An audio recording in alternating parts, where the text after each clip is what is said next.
You can pull that handle and just flush that OKC game. But will the next 6 games, guys, determine who the Suns actually are? I think so. I think so as well. We're talking about it next on PHNX Suns.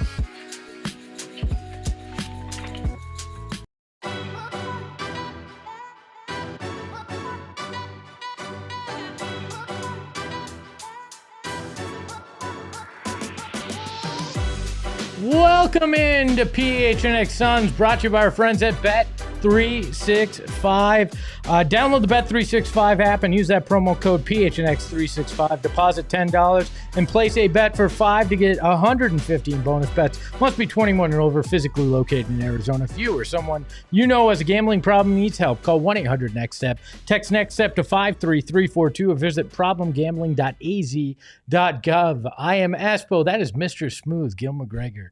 That is the context, Stephen Persione Gardner. We've got the Freckle Mamba Ayrton behind the Mac. It is a Friday with the fellas. Gentlemen, how are you? Feeling good. You know, there's a lot of things happening in the sports world that have me feeling good. So now I'm excited to talk about the Suns. Good. You're saying they didn't make you feel good, but you're hoping we can get there? Yeah, you know, we flushed it. We forgot about what happened on Wednesday, and we're moving forward. There's a lot of things to be excited about in the coming week. Yeah, one thing about that schedule, just like Young Thug said, it just keeps going. It keeps going. It don't stop. It does not stop. So you have no time to sit back and rest on your laurels or dwell on shortcomings. You got to keep it pushing. Short memory. We got a little bit of a lighter week next week. We won't talk a about little bit. It's one game next week. Monday it's two for those of us that are taking vacation. All right, that is true. That is true. You got it. Checkmate. Steven got a real light week next week. But this is true. I think it's going to be interesting. We'll get into what those next 6 games look like and how they're going to play out for the Suns. But there's something to get into as practice was held today. And Steven, you got a chance to be out there. Did we get an update on Devin Booker, and what did you hear out there at practice today? Yeah, Jordan Knox said they had competitive practice, but it wasn't necessarily them players going at one another. It was more kind of getting work in and installing things. And here's what he had to say about Devin Booker and his kind of prognosis going into the weekend. Good. I think, he did practice with us today, so that's always a good sign. Now we'll see how he responds from this. This is probably the most he's done, so we'll see exactly where he's at, but everything seems to be progressing. Is it probable for Sunday or possible? What time does that report come out, Barry? Maybe. That's the time that we'll all find out. Isn't there an NFL type of thing where on Thursday you have to say whether I don't think so. I think it's probable? 5 o'clock before the game, so we got a little bit of time. What was he able to do everything? Yeah, everything. I mean, we're going to do the player versus player. So we do player versus coaches. He was able to do everything. I love that mischievous smile. Like, I ain't telling you anything until I have to tell you, and then I'm thinking twice before I do it anyways. Yeah, one thing Barry is going to do is test the limits of that, though, and then relate it to other sports. He's real good with that, and they always crack a joke out of it. But, yeah, definitely keeps his cards as close to the vest as possible when it comes to these injuries and not wanting to speak inopportunely and potentially get fans' hopes up. Yeah, I was gonna say he kept it close to the chest, but you pointed it out, Espo, on social media. Maybe the hand was shown a little sooner. Yep. I saw Devin Booker in that promotional graphic for this. You call it a consolation game, makeup game. What is it? Is it against the Lakers on Sunday? A game? I don't know. Game 82. The cup's gone. The cup's gone. I don't want consolation. There's no losers bracket in this thing. It's just Suns Lakers. This is the graphic. Ayrton just put it up on the screen that they tweeted out, and you've got LeBron, you've got Devin Booker with the game. Okay, I know a lot of people want to read into this, and I know I would love to read into it. I know people want to draw the line. I'm going to tell you this, having sat in that seat, having helped create those images and tweeted them out or posted them on Instagram for the Phoenix Suns, nobody in the coaching staff and or the training room is calling the social media crew and going, you can use Devin. This is not a, there's no nuclear football that you open and you go, okay, what's the inside source I need here? They went, you know what's going to give us the best chance to sell some of these tickets? Devin and LeBron. Let's roll with it. Yeah, especially pushing like, hey, your time seeing LeBron here is running out. He might not have very many games left here at the morgue. Like, get out here and see him. That's fair. But listening to what we talked about, it sounded encouraging, especially knowing that he participated in practice today, wasn't limited. Obviously, the next step is nothing flaring up, no discomfort coming out of it. But when you think about it, that last Lakers game was coming up on 2 weeks. So to say that, again, kind of soft part of the schedule, not that many games, kind of, I guess, the redeeming part of what the Cup can do for your schedule. So only playing Sunday, then Thursday, Saturday. If there's any week to come back, any matchup to come back for, I'm encouraged by that update at least. Yeah. And to that point, not to go too far off the schedule, but, I mean, for all intents and purposes, Jalen Green, as of Tuesday, entered that 4-week period to where they said they would be reevaluating him within 4 to 6. I think his injury happened on November 8th. The Shams tweet came out the 11th, that following Tuesday. It's been 4 weeks since this past Tuesday, so we're starting to get into that window where we'll have more clarity about where he is and when we can kind of expect for him to be back as well. Can we talk about that real quick? Which one? The whole reevaluated. Are they not evaluating him every step day. of the way? Like that's. We'll talk to you when we feel like it, and it won't be for Stop 4 to asking 6 us weeks. about it. Okay, leave us alone. Don't ask, we'll tell. I love that it's like, no, the training staff ain't going to pay any attention to what's going on with him for 4 to 6 He's just doing weeks. his thing over there on the side. If you ask, it's auto reply. Yeah, we'll let you know when we got something. There was a report from John Gambadoro that said that after Christmas they're expecting him back. So vague, but maybe we see him before the turn of the calendar. From everything I've heard, there's only so much rehab and rest that you can have before you got to go out there and test it. So I think at that point, good luck. Let's go see. As we heard from the athletic trainer and doctor that I had spoken to when the injury occurred, you still got a 37% chance you're going to re-injure it anytime it's happened, and that does not increase or decrease depending on the amount of time that you sit out. Do you feel confident in having Devin Booker go this weekend with the amount of time that he has had off, the fact that they didn't push him back for the OKC game? Are you feeling all right if Sunday is that day? I feel confident about it, especially knowing that he participated in practice today. Again, talking about the time that it is that he missed. And I also, not to like really read too much into it, and we honestly don't know, so it's not reporting, but I have a hunch that he was dealing with some stuff before he decided to just shelve it for a little bit. So it does kind of feel like they were just being cautious more than anything and be like, look, you've been hampered by something. It's obviously impacting your play. How about we just sit you to the side for a little while, get back right, and this is a perfect time to do it at home. No travel this week as well, so you don't have to deal with that part as far as flaring up or any discomfort that's associated with traveling, at least till the end of the week. So I feel like this is a good time to do it, and also it wouldn't have reached this point in the stage if he wasn't ready. Yeah, I think it was definitely encouraging, to your point, that there was an upgrade on the injury report going into Wednesday's game in Oklahoma City. That helps a lot in terms of the conscious side of it, to see where he is.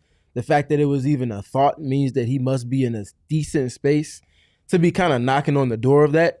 And now the next step is, to your point, Gil, them being at home, not having to travel, also being able to practice and being able to get legitimate work in. I imagine tomorrow will be a little bit more of a work day.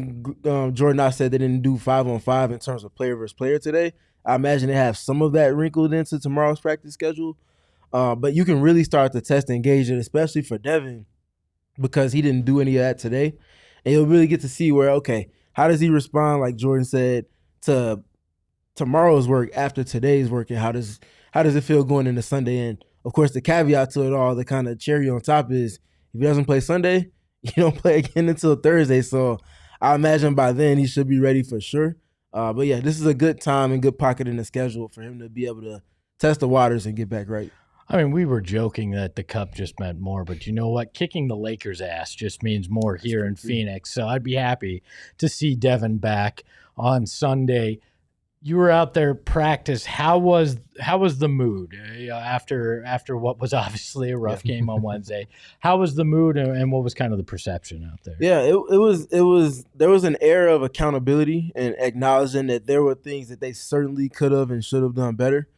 There was also an air of respect to who it was they were playing and where they were playing them and what was at stake with all of that as well. So the context of the moment. And then there was also a little bit of I guess the best way to put it, acknowledging what the moment was, but also acknowledging that they're not going to let it linger on.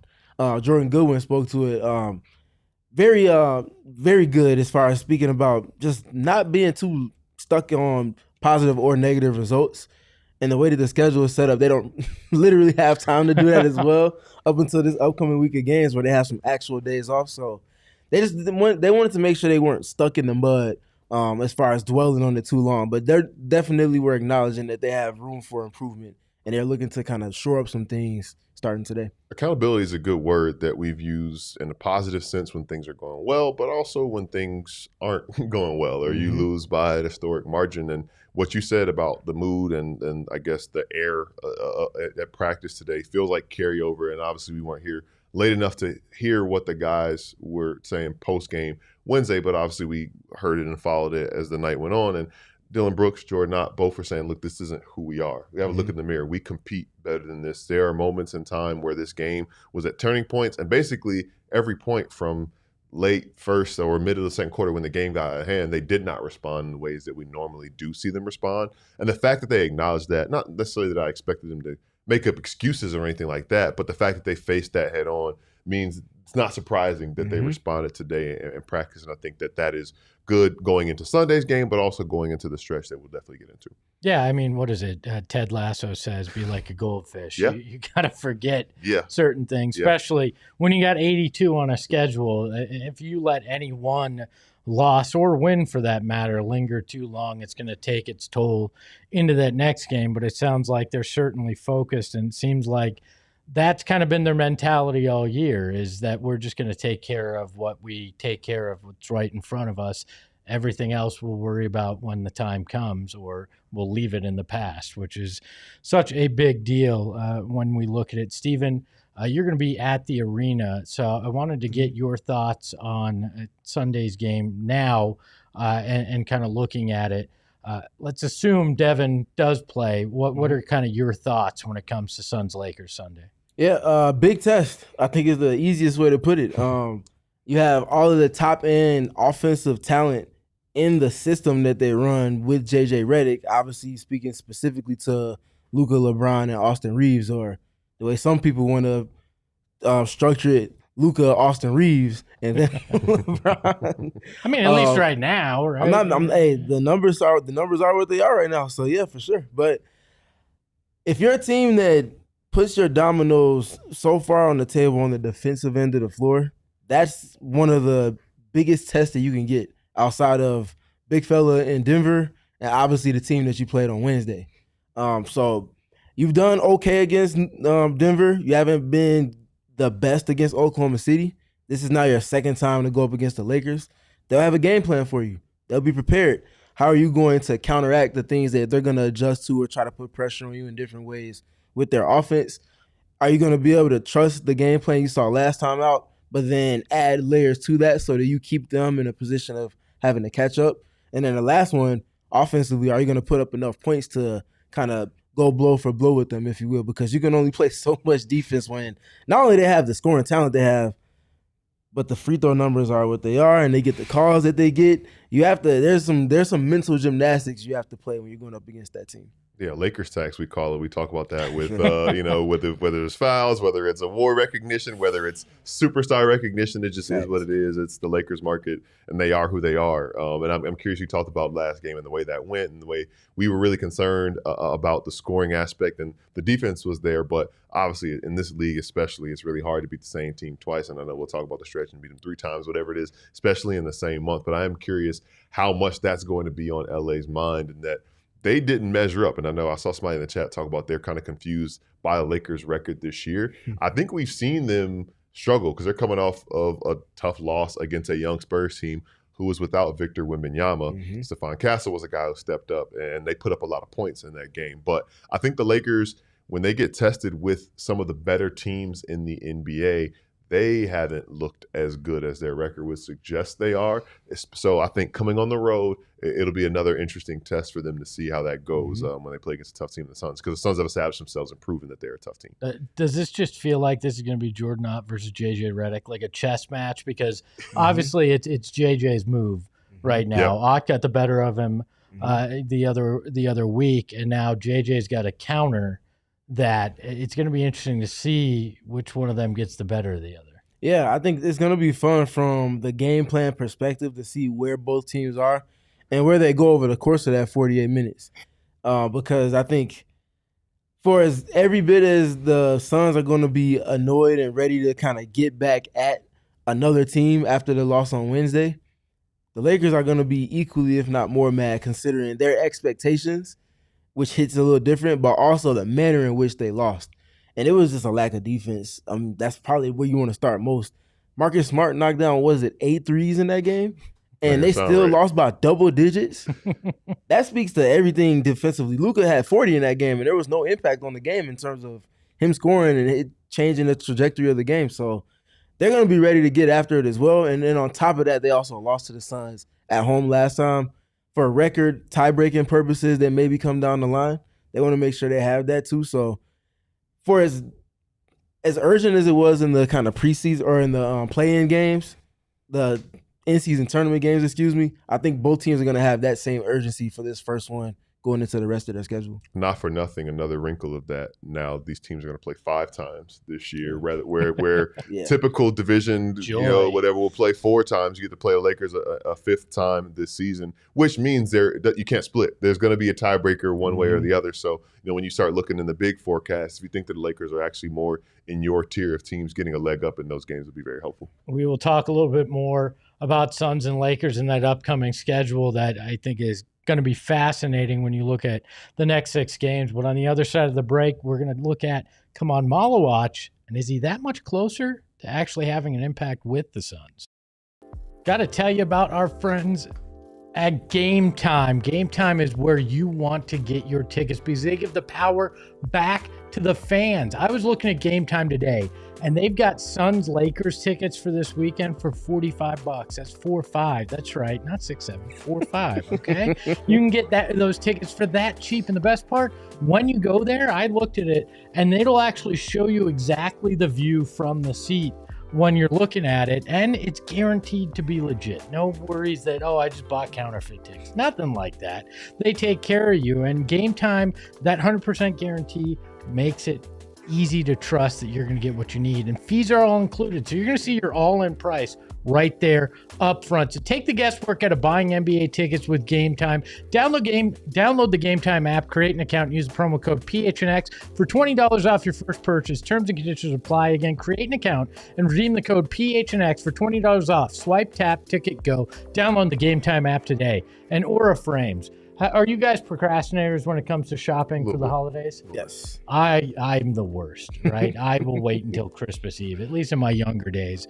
I would, and would never get the right kind of gift. It was never personalized. It was never what you needed. And with Aura Frames, they take all that and make it easy, right? You can send a personalized gift. You can pre-upload your photos into this frame. So mom's missing you guys. You want to show your parents what it's like out here in Phoenix. You can pre-upload some of those photos for them and make it personalized for them.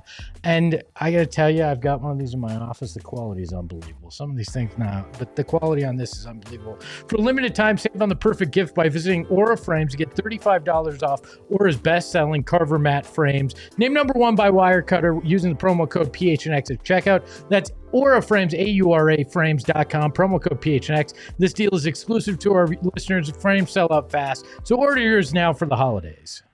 You could put in a frame was Khaman Maluach's performance last night for the Valley Suns. 22 points, 19 rebounds, shot 73% from the field. I would say that's not bad.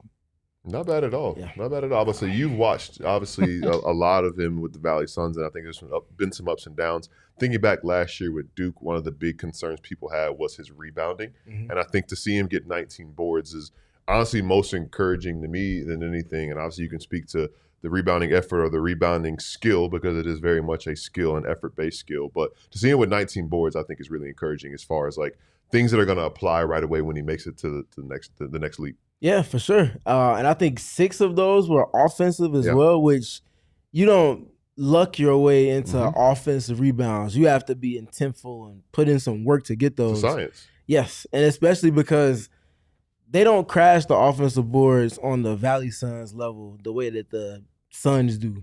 It's not 4, 3, or 2 guys tagging up like we spoke to.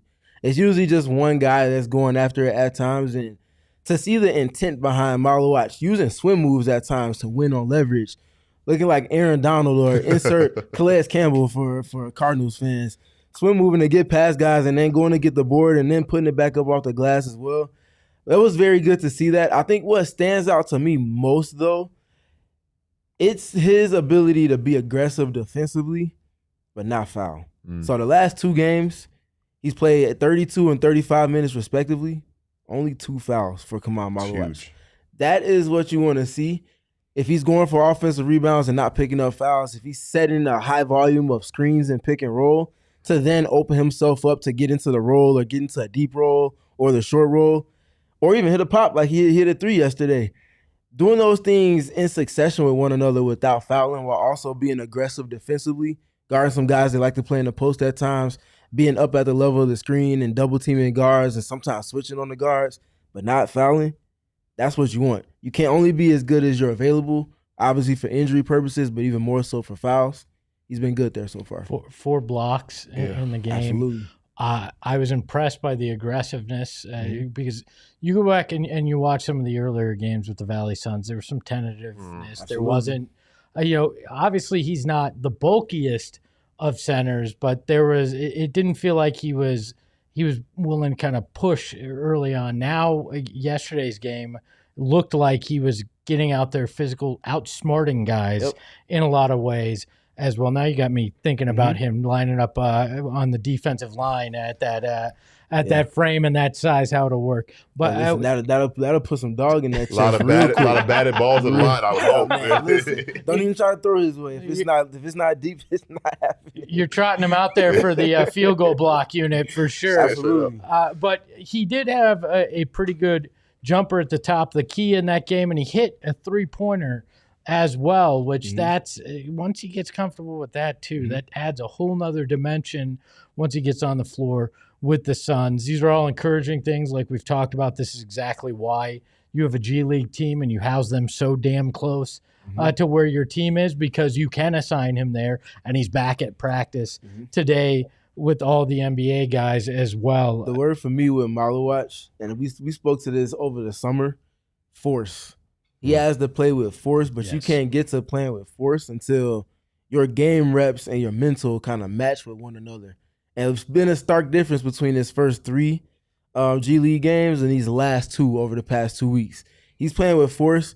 There's a lot less thinking, and there's a whole lot more of dictating. I'm watching him put his hands on guys, especially guards, and like, shoo, little fella, like, get out of here. You got no business banging for the boards with me, and I'm going to let you know about it too. He's talking a little bit as well. You can see him turning corners on the mental side, and that's where you start to catch up with the skill development and you get to playing with force. Yeah, the talent is there, undeniably. Obviously, is the reason you get selected when you're selected that I heard high. You had him top 4 in your draft board. I sure did it. Well, was I not supposed to out you on that? No, okay. I still believe it.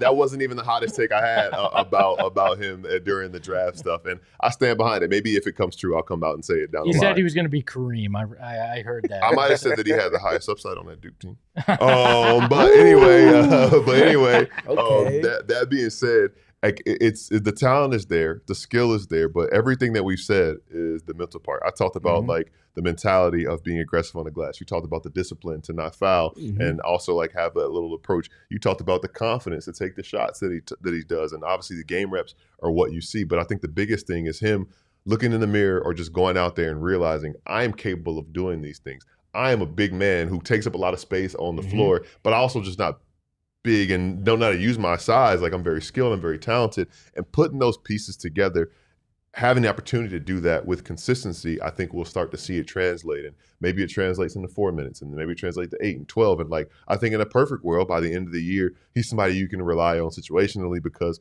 there is that big chunk of minutes that's just kind of sitting there in that big man rotation. And in a perfect world, and I don't know where we are as far as the trust level, but in a perfect world, in a month's time, 2 months' time, he can get there. And games like this, performances like this, are huge in that process. Well, they certainly need him, because we've seen Nick Richards' minutes start to dwindle. Yeah. And you got to wonder if he can be that guy. Then you don't have to spend trade assets to find an additional center. You can potentially look elsewhere if you feel you need improvements. I think that's the most encouraging thing by seeing him start put up these numbers. It could have a major impact on what the Suns' plans are for their roster as we get into this this trade period that we're about to enter. Yeah, and I think just my last bit on it, again, going back to the summer, you mentioned in the perfect world. I would love for, in the perfect world, if he spent time with two guys in particular, an almost son, one of the all-time great almost sons, and someone that was a son. Steph Curry? Well, listen, if he spent time with Steph, he might be working with something even more illegal than Victor Wembanyama. Shea? No. I'm just going through the list of great almost sons. There's so many great almost of them. sons. Kevin Garnett. Okay. Yes. The mindset, the mentality. Yeah. You see how Wembanyama came into this season not getting hit anymore. He is hitting guys, and he's hitting guys again and then dunking on them, and not scared of guys like Draymond and things like that. That's what you want. And then the other person was Tyson Chandler. And that's someone that, both guys, defensive player of the year guys, that manned that center position in ways unique from anybody else, that had a versatility to their game as well, but also the in between the ears. They were very active, but they were never taken out of their game by being engaged in the game. And I think when he gets to the comfortability point where he starts to blend all of those things together, because he will get there, I think that's when we're really going to see, like you mentioned, a potential top 4 in this draft when it's all said and done. I really like the Tyson Chandler idea too, because he brings the experience of, I was super young when I came into this league as well, and what it takes to kind of change. And they both went to high. They both came out of high school. Yeah, and we know that's true. KG did as well. Shout out Farragut. God, you asked me to remember the early or the mid '90s now too much, but you look at it too, and you just go, okay. Devin Booker can pick up the phone and call Tyson Chandler right now, because he was Book's vet that first year. Yeah. And you got to wonder what kind of guys that Khaman could work with. I'm going to call a little bit of an audible. I know it's not a basketball term, but we're going to do it anyways. We're going to take our second break here. And on the other side, we're going to talk about those 6 games that I keep teasing and give you a whole insight into all that. The husband and wife law team. Have you guys ever been in a serious accident? Thankfully, no. Thankfully, no. I have. And you know what? We got injured as well. And I didn't research my lawyer. I just went with somebody that a chiropractor suggested. So I recommend, if you guys ever wind up in an accident or serious injury, you do your research and you go with Mark and Alexis Pryor at the husband and wife law team, because they specialize in serious injuries and accidents. That's their whole thing, and they make sure that you can reach your lawyer at any time. I could not get in touch with my lawyer. This was like a 3-year drawn out process. They don't do that, and they don't play games. The bottom line is making sure that you guys get taken care of in this situation. So if you've had a serious injury, call the husband and wife law team first at 602-783-8841, or visit their website at the link in our show notes and tell them PHNX sent you, because you want to get the right lawyer. Arizona Lottery, it's the holiday season, and again, and we talked about it earlier, I'm not the greatest gift giver, and sometimes I procrastinate, but guess what? The Arizona Lottery has you covered with their great scratcher tickets. You can stock some stuffings or stuff some stockings. Either way you want to do it, you can do it with the scratchers. They have 6 festive scratchers to choose from, including Cash Countdown, where you can win up to $250,000, or as some of us call it, $250,000. and candy cane cash that smells like peppermint. So again, if you forgot your cologne, you're about to head out on a date. Not you, Stephen, Gil. You can get one of those and smell good and maybe win some cash. Why not? And if you're looking for a great holiday gift, guess what? They're at Circle K, and usually Circle K's are open even on Christmas morning. So love the play and sprout holiday cheer with holiday scratchers from Arizona Lottery. I'm going to tell you, play and gift today, and you might just win some money while you do it. We're looking at the next 6 games in the Suns schedule, and it's been a while since I went to the bar, but the evening starts where you're like, oh, look at all these attractive people, and then by the tail end, you're like, it's 2 a.m. and what happened? Like, did the lighting change? What's going on here? That's how the 6-game schedule looks.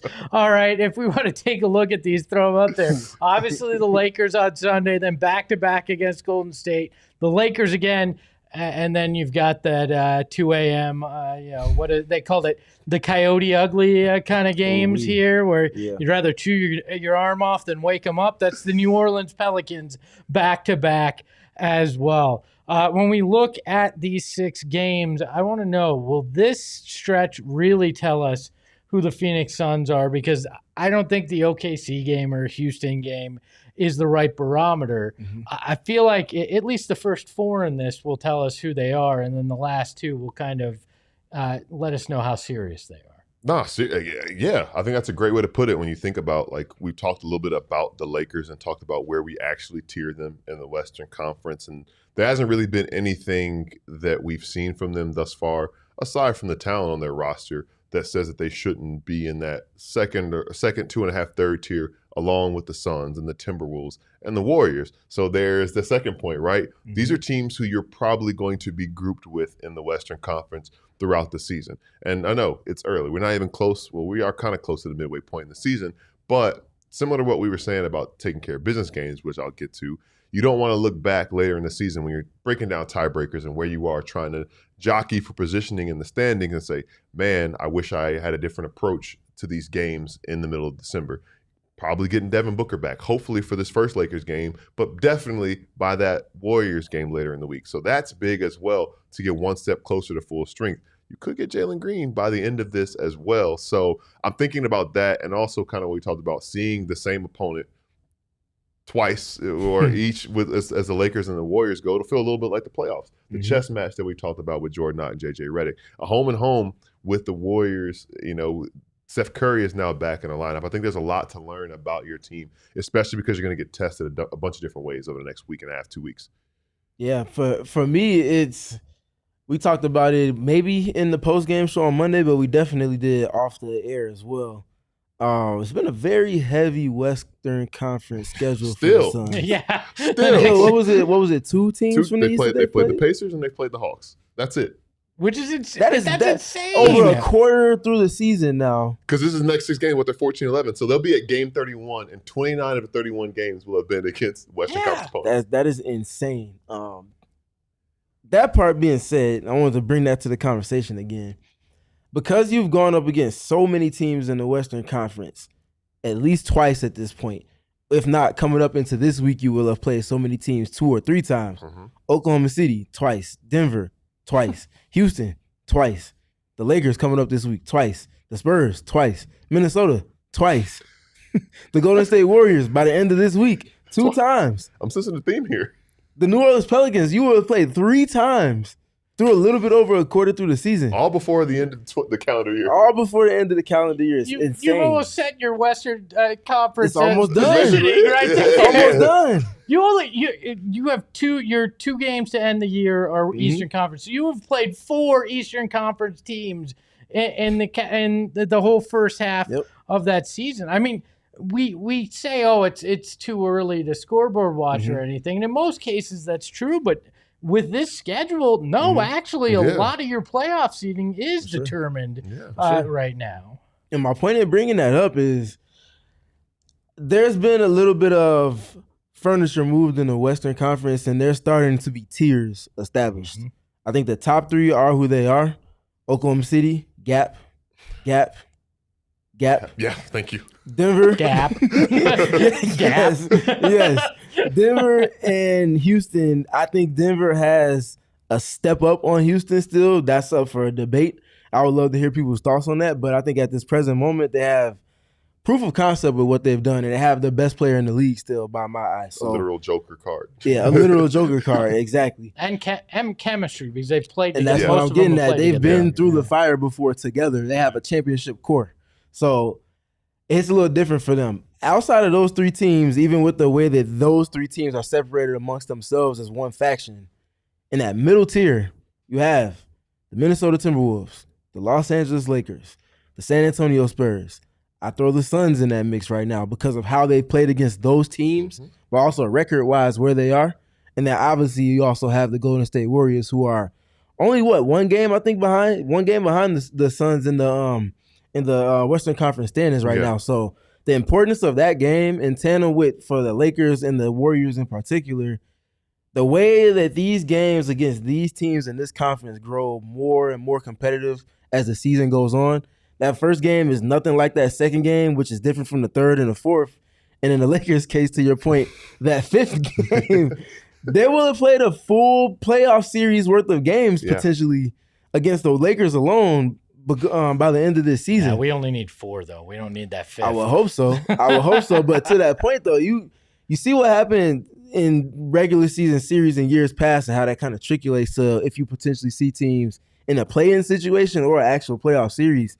You want to go and be able to grow in these games and not lose the leverage that you have gained over the course of it. And then the last part is the standings. If you don't see these teams until the end of the season, you want to make sure you have as much of a leg up as you can. That way, if injury come knocking at your door again or just a bad streak happens, you will have done yourself good justice to hold some type of leverage. Which of these two teams? We'll get to New Orleans eventually. Yeah. Which of these two teams concern you a little bit more? Because for me, oddly enough, I actually think it's Golden State in my mind. I don't know why, but that's the team out of this stretch that I go, I don't like that, and I think it's probably just years worth of trauma with that team. But yeah, because I actually roster wise, I think the Suns match up better, but something about the Golden State matchup sticks in my mind. I think the fact that they lost to them already, Yeah, that too. that probably doesn't help at all. But it's the Lakers for me because I feel like if you're looking at matchups and you're looking at it's styles make fights. The Warriors they've been a good offensive team. A Steph Curry-led team will never be anything less than good. But the defensive end is where when they've been their best, they've separated themselves. Stackhouse coming in, changing things up. Gary Payton II, mixing things up. Draymond, still one of the best defenders we have ever seen. And if you don't want to agree with that, please go watch him play. Please, I beg you. Past the antics, watch him play and watch how ahead of an offense he stays. And they have other pieces that add to that as well. But yeah, they have those 2 tall white guy creative players that they put in the lineup a couple weeks ago. But for me, it's the styles make fights part of it. So the Lakers being so top end on offense and also having some decent play on the periphery off of those top 3 talents they have is style for style, your defense versus their offense. Who can dictate terms to the other? What does the jousting look like over the course of the game? And if you can drag them off of that 120 number a little bit, give them the 114, 115. You give yourself a chance. But I feel like the clashing of styles is what makes that one more intriguing for me as far as that goes. But I'm very curious where your mind is on it. I'm not going to ride the fence. I'm leaning Golden State just a little bit because of Steph Curry. And I think that where they are in the standings right now, they're playing with a little bit more sense of urgency. Not to say that the Lakers aren't, but they gave themselves some wiggle room by taking care of business against a softer part of the schedule. And we said this before the Suns snapped that win streak, we said the Lakers hadn't really seen anybody like the Suns this year. And that proved true in that game. That's going to be on their mind when they see each other again on Sunday and again on the 23rd. But I think that the Warriors and the problems that Steph Curry's back in the lineup now, and I think they're 13-10 right now, whatever the case may be. They realize, hey, look, we're in the Western Conference, and they see the standings the same way that we're looking at the standings right now. And like, if we don't get this rolling right now, we're going to be in trouble, and we don't want to be scrambling to be a play-in tournament team because we've been there before as well, and they were in that position last year. So I think that the Warriors are just kind of playing with a different sense of urgency right now, especially the back-to-back playing here and then having to go out to Chase Center again. I'm a little concerned about that. It'll be really interesting because those are sandwiched right together. So it's really going to feel like you're going from, game 2 to game 3 in an actual playoff series. So that intrigues me a lot. I think part of why I may not be as worried about the Lakers might be because of this Mike Trudell tweet that we saw earlier today, a great Lakers reporter who said J.J. Redick pointed out that the Spurs played a similar defense to what the Suns showed last week, keeping a big Cornet at the rim and deep drop as the Suns did with Williams, not putting two on the ball, encouraging the non-deep paint contested twos to Doncic and Reeves. Obviously, they're still struggling with that. I mean, is that a well you go back to on Sunday simply because it worked, or do you have to be prepared with the secondary, kind of plan because they've now seen it again from another team as well? Yeah, that's the thing that stood out most for me. Looking at the Suns and their defense in that game against the Lakers from a few weeks ago now. And generally this season, they don't necessarily want to concede doubles to guards. They're a lot more likely to double in the post. They're one of the highest frequency doubling teams in the post. And they're a whole lot lesser on the scale on the perimeter side because that's what we kind of talked to Jordan out about last week with especially with Colin Gillespie is he's playing more minutes. Teams are trying to find ways to poke at the Suns' defense. And naturally, it's not because Colin's not a good defender, but size for size, if he has someone that's bigger, they're going to want to try to bring him in action so that you can potentially shoot over the top. If not, try to get past him, if you will. The Suns not conceding doubles and telling Colin, we trust you to guard, but you're also going to have to go guard for the sake of our defensive shell. And then sending double teams at random times at times, but not a consistent thing to where, like you brought up to us a couple of days ago, it looks like they fake it sometimes.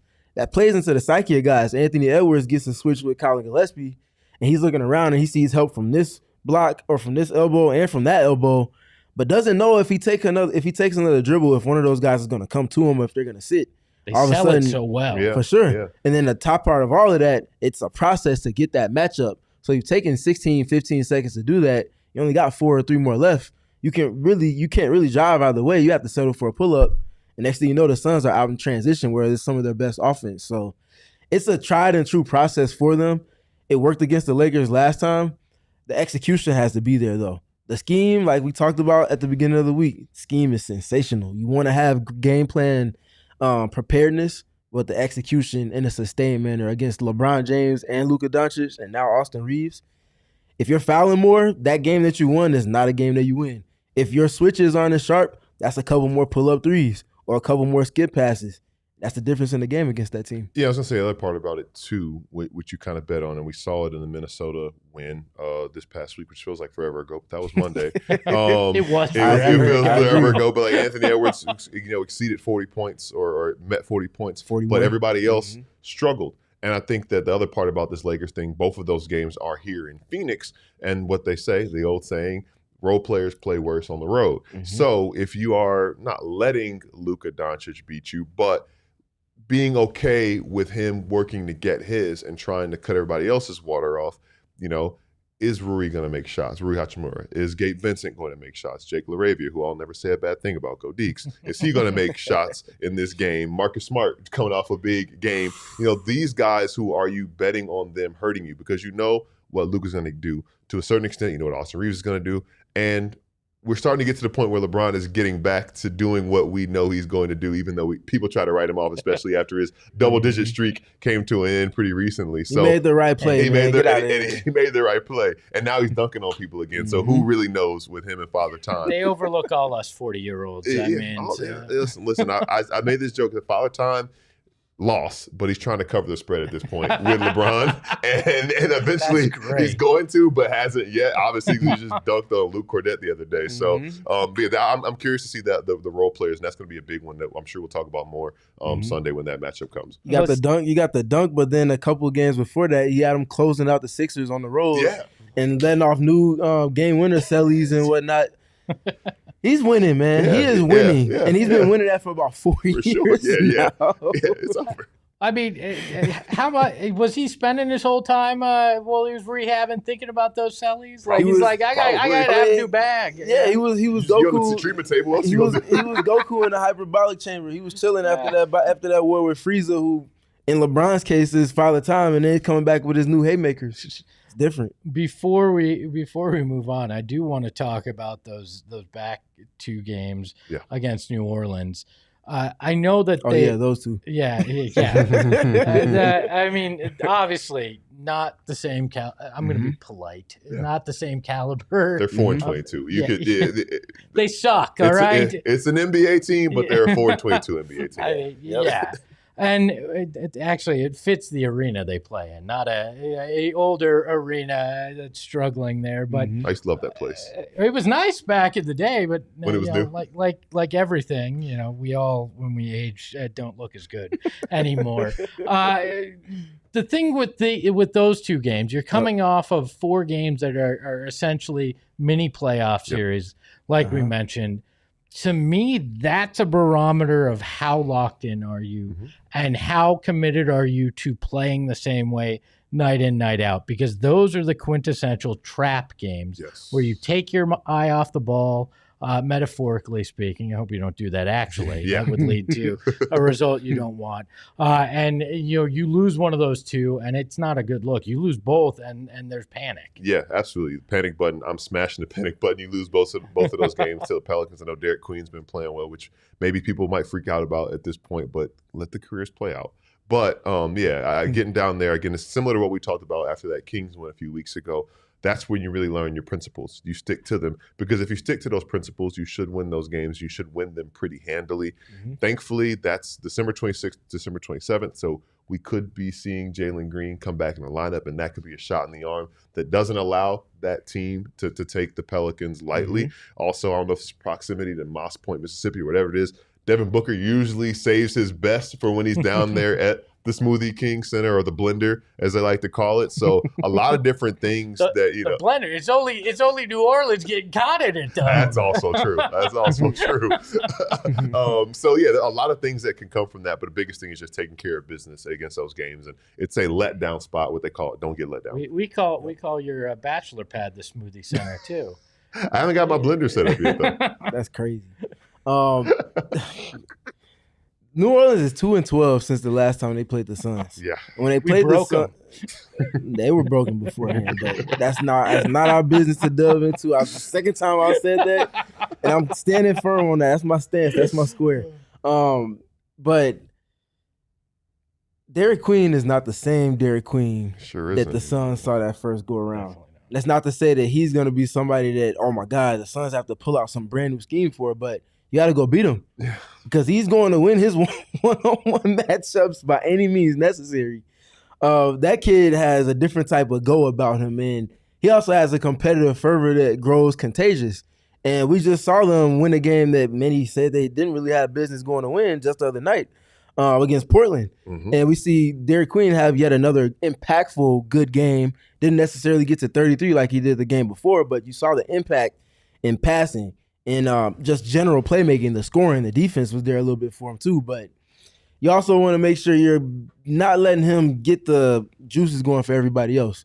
Jeremy Fears ends up hitting a game, not a game winner, but a shot to put them ahead over the top over Portland the other night. So that's a game where you definitely don't want to misstep, because that's a team that you have to still beat, even if they are in the state that they're in right now. I want to say hi to everybody in the chat, and I need to give away my championship belt for best comment today, because we've seen Sam in there kind of having his Devin Booker temper tantrum, and Aaron Wilson said Book definitely stole bro's girl or something, and that was my highlight of the chat today. I appreciate every one of you in there, even you, Sam, Aaron, TG, Freckle Mom, who's in there well behind the Mac as well. We appreciate each and every one of you. Hit that like button. Hit it like a Lakers fan just insulted you, all right? That's how angry I want you to hit that like button. And make sure to become a member of the Supporters Club as well, like Bees and TG and Aaron are. On the other side of the break, we're talking potlucks. What would you guys do with $200? Probably buy some gifts. Buy some gifts? Yeah, try to get a jump start on some gifts for sure. Man, you guys are more selfless than I am. Our friends at Desert Financial Credit Union can help you with that and help you buy those gifts when you start a checking account with them. They've been in the Valley so long. So long. You guys are new here. They've been here 86 years. The script says 84, but I know it's 86 because I've been reading it for 2 years. And they have the best checking accounts that you could want, plus savings accounts and mortgages and loans, credit cards, investment options. If it involves finance, the team at Desert Financial Credit Union has you covered, and they're local, which is important. You want a group that cares about the community that you're in, and they do, and they have for those, what is that, almost 9 decades now, if my math is correct. So right now, I want both of you to head over to Desert Financial Credit Union online, and when you open a checking account, you're going to get 200 in bonuses. Get started today by visiting desertfinancial.com/200 and Shopify. If you are looking to open a business, not that I want either of you to leave, that's not what I'm saying, but if you're looking to open a business online, Shopify is where you can do it because this is the best e-commerce platform in the business, hands down. We run our PHNX merch shop off of it. Actually, all of ALLCITY runs their merch shop, but I've done it in other businesses too. It's super easy to use, right? They help you set up everything, and it's spectacular. And it's unbelievable what you can do with the product descriptions. It helps you with all the SEO that you need to get recognized in there. They have AI tools that make it easier. You don't want to have to be guessing when you're trying to start your online business. You want a group that knows how to do it, and Shopify knows that. So turn your big business idea into cha-ching, that's some cash. With Shopify on your side, sign up for $1 per month trial and start selling today at shopify.com/allcity. That's shopify.com/allcity. Cha-ching. Cha-ching. I don't know why I did the train whistle thing with the cha-ching. Whatever works for you, you know? Yeah. I ride the train. Oh, no, anyways, I'm not dancing on this program. Nobody needs to be embarrassed like that. We had our Friendsgiving non-denominational. I think that's the word I'm going for. Our Phoenix giving, whatever, last night with the group here, and it was potluck style, of course. And so we all brought a hodgepodge of different foods, things. Yeah, shout out Damon. If you know, you know. I mean, do we have to give Noah a shout out for bringing Detroit style hot dogs? Wasn't that what? We don't have to shout out. We can rescind Detroit. them because he was eating them cold as leftovers today. And like, did you heat them up? How long you heat that up? He's like, I didn't even know that. Yeah, somebody asked him, did you heat those up? He's like, yeah, two of them cold. Whatever floats your boat. You eating them, they ain't got nothing to do with me, but I will judge a little bit. You got to ask Devin next time you guys get him if he'd eat a Detroit hot dog cold. I can't. That's not your style. I'll go to practice. I'll ask him. I need a substitute teacher for that. Yeah, I'll go in with you. I'll ask him. I'm about to go ask Devin Booker about no glizzies. No, that's the last thing he's expecting. Nah, I can't. That's what will make it so damn funny. Nobody'd ever expect Steven to ask that question. Yeah, Odds eyes would bug out of his head because he'd be so shocked that that's what you asked. Aaron in the chat says Espo brought cookies. No, I brought ham and turkey and all the drinks. I handled that. Turkey was good too. But do you think Devin would actually bring? Because what I want to do here is I want to say, okay, Phoenix Suns. What items would they be bringing to the potluck? And would Devin bring the Detroit style hot dogs? You think? Maybe I highly Detroit doubt style pizza.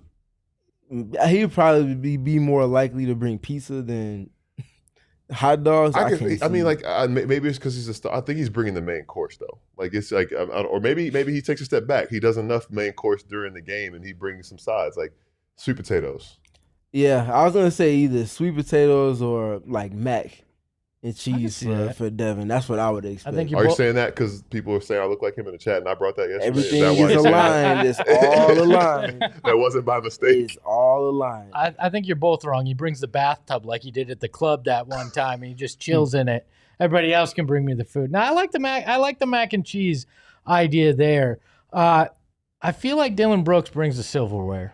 He's bringing poutine. He's bringing poutine. He gonna go full Canadian. He's bringing poutine. I don't know, man. You think he'd go full Canadian? Because he wants to see. He wants people to know, like this is a delicacy. I can see it. I could definitely see it. I feel like there's something more villainous, though. I felt like the silverware, Spicy poutine. Yeah, spicy. Spiked eggnog, maybe. Yeah, there you go. Yeah. Nobody's expecting it. Like, Wow. Dylan doing that. Wow. Yeah, I feel like everybody would expect Colin to bring something like really bland, or Grayson and Colin would be like, we got the condiments, like the mayo's on us, maybe. Like, Yeah, I can see it. I can Something see exciting. it. Who's bringing the most ridiculous dish though? Come on, I was like, who do you Okay. think is the best cook? I don't think any of them cook. I don't know if anybody has cooking abilities on the team, at least that I'm aware of at this present moment. I got an underrated cook. Talk to us. And I think Nigel is Oh, really good at cooking. I can see and it. I think that he would bring something Yeah. super like I can see it. unique and Guys rich, that played flavorful. overseas, Yeah, exactly. like you need to pick up some Yep. some culinary skills. I think he's bringing some weird French dish that goes along with the classical music that he listens to in pregame. Yes. Like- Built differently. Like this man's in his kitchen with the classical music on, cooking up something from some French cookbook, and everybody's gonna look at him like, "What the hell is this?" when he comes in, and then he'll have a 5-minute dissertation on why it's so important for them to understand the finer things in life. Yeah, there you go. I think that definitely see could be. it. What is Jordan Ott bringing? Like, I feel like Jordan Ott is going to make you work to get that food. Like, there's going to be some kind of like crazy thing that he's bringing. to This the is table. random, but this I feel like he has like a specialty. I feel like he's like really good at making lemon bars or something like that. Like I can see him like that being really good at that for some reason. I was thinking That's deviled hilarious. eggs because you got that devilish look. Yeah. Like, you can go that way. Okay. I know this is the most ridiculous conversation you've ever It's up participated there. in It with is basketball. absolutely Steven. up there for But sure. it's Like, just but funny what how does many film things tell yeah, you? Yeah. Yeah, what does the film tell you when it comes to this kind of stuff? He might bring like some broccoli dish with like cheese crumbs on the top or something along the lines of that. Broccoli salad, low key is Okay, underrated okay. if you make it right. I'm trying to think of what's a well-known food from Pennsylvania. Hershey chocolate bars. Hershey, Pennsylvania. Well, maybe he might bring a dessert then, Yeah. if that's the case. I can see it. I can I think see Jordan Ott's a finger food guy. I think he's always got to keep one hand open because he's got the clicker ready to go to the next play. So I don't think he can have his hands full. it. Yeah, So finger sandwiches. for sure. Yeah, that's fair. For sure. What What about Jalen? Jalen's bring? I feel like Jalen's bringing some really fancy looking like dessert that almost looks like an art installation. Like it feels like he'd have something crazy like that he'd bring to the table. Macaroons, something like that. So like to like match the outfit though. I mean, maybe it's a cake, but it's in the shape of his girlfriend's face. Like that, I mean, it's got to be something fancy that he's bringing to the table, right? Yeah. I think I would He's like, I'm imagine. not taking that. I would imagine. Nope, not even doing it. I would imagine he brought something extravagant though. I will say that. I mean, for some reason, again, I'm having another hunch again. I could be wrong, but he feels like he likes key lime pie. I can see that. I like You key know lime what? pie. Jalen also might bring a Filipino dish. Good. Yeah, Good. yeah, a double chicken, something like that. Something Yeah, I can like see that. He probably won't bring. Call myself Max. I call myself Max. You don't even know what I was getting at. I He's knew not where you gonna were put- going. He probably won't pull a Damon, but he'll probably bring something Yeah. that gets to that. Yeah. I feel like maybe ladyfingers with some black frosting on the tips. You know, Okay. so there Okay. you go. A little Okay. his style. Okay, we'll leave the Suns behind. Who brought the best dish to our potluck? You have to exclude yourself. You can't. Yeah, vote for I wasn't gonna yourself. say me. I didn't cook, so I wouldn't say what I brought. That cake was fire, but I wouldn't put that in the mix with that. I'm not being a suck up right now, but the cheesy mashed potatoes that Mrs. Esposito made was really good. And I learned later on that your daughter certainly agrees and hope that she brought something back home for her last night.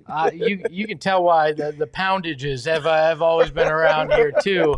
The missus is good at that. I gotta give Johnny a shout out for that corn casserole that he does. Yeah, I could eat a whole pan of that stuff. and then this guy's mac and cheese was gone by the time we all went to go get seconds. I was proud of myself for that because it was my second time making it, and it was like, man, this is either gonna be a hit or a miss, and I guess it was a hit. I would +1 on the cheesy potatoes. Like it was the talk of the function. Everybody's like, have you had those? Have you had those? Like, yeah. So yeah.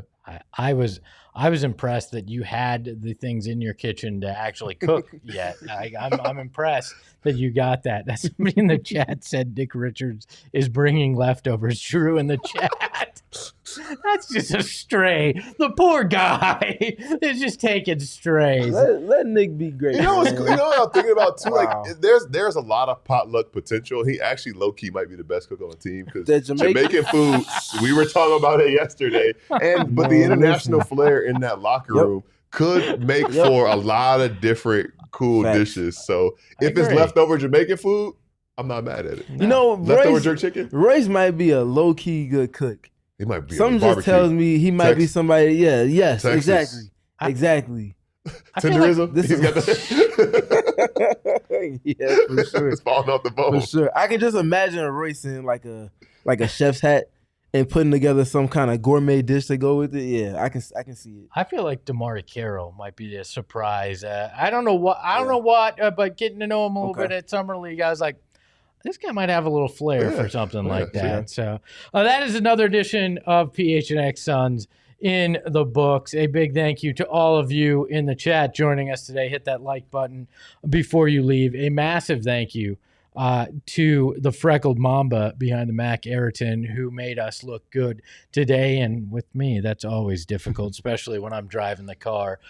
You can follow Gil at Gil McGregor _. The underscore is there because he's too cool not to have it. You can follow Steven at StevenPG3 because he's the only point guard you need, and he can hit from deep. That's why the 3 is there. You can follow the show at PHNX _Suns. That underscore is there so we can put the Larry O'Brien trophy right in the middle. And you can follow me at Espo, and the only reason it's simple is because, well, I knew somebody at Twitter back in the day. We will be back on Sunday with pre- and post-game. Steven will be out at the morgue. Gil and I will be here to walk you through everything. And until then, have a great one. Ahoy, hoy. We all silly like the mayor.